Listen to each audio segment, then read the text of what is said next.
Everybody knows what this symbol is. It's probably one of the most famous symbols in the world. The Olympic Games. It was my carrot for 18 years. When I put on my first pair of gloves when I was 8 years of age, I wanted to be an Olympian. I watched Michael Crew come home with a gold medal going across O'Connell Bridge in the open top bus. You'll all remember his little red head with the gold medal around his neck. My eldest brother introduced me to boxing and I went across to the club and started from then. So 18 years to try and get those Olympic rings on my vest. Now a lot of people might think I decided to go to the Olympic Games, I qualified, won the medal, come home. That's not how it works, unfortunately. So many setbacks. When I started boxing, my first 3 All-Ireland finals, I got beaten in the 3 finals. I wanted to retire at 13 years of age. Had enough, show was over.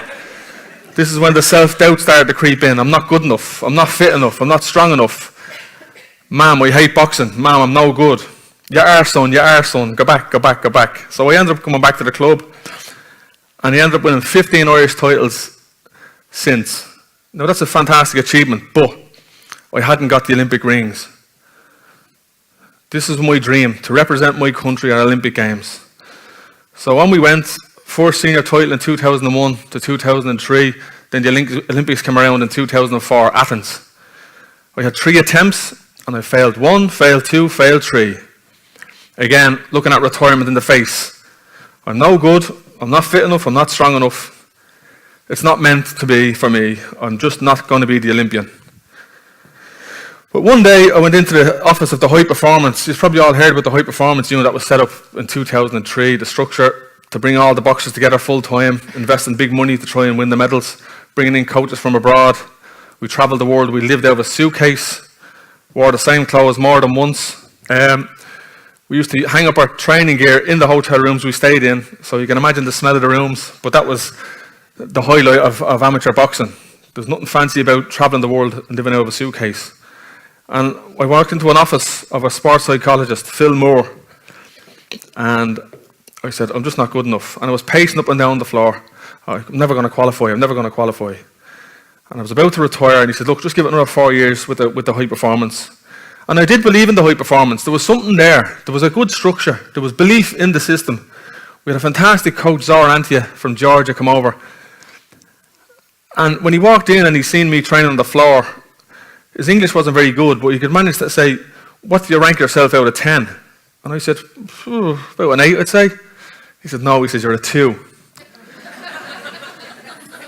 I was Irish senior champion. How dare this little fat man come over from Georgia and tell me I'm a 2 out of 10? Disgusted, to say the least. But that's exactly what I needed to hear. So I said, okay, I'm a 2 out of 10. You make me a 10 out of 10 or anywhere close to it. He says, right, listen to me for the next 4 years and we'll get you over the line. So here we are again, back in the system, training 5-6 times a day, twice a day, but loving it. It wasn't work to me. I didn't class training as work. We were getting funded, all was going well. Living in this bubble. This 5 rings was what I was chasing. And when I achieved it, it made me, but it also nearly killed me.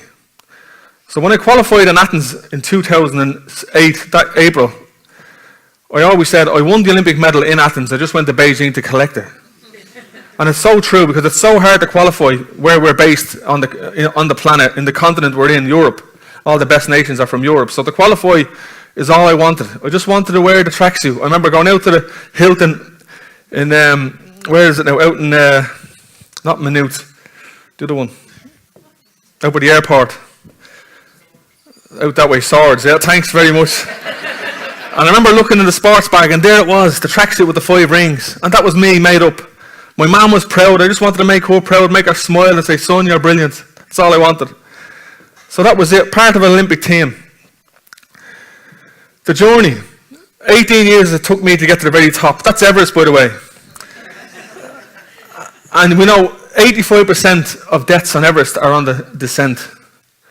So when I qualified for the Olympic Games, I went to Beijing, won 4 fights, got robbed in the final, come home with a silver medal.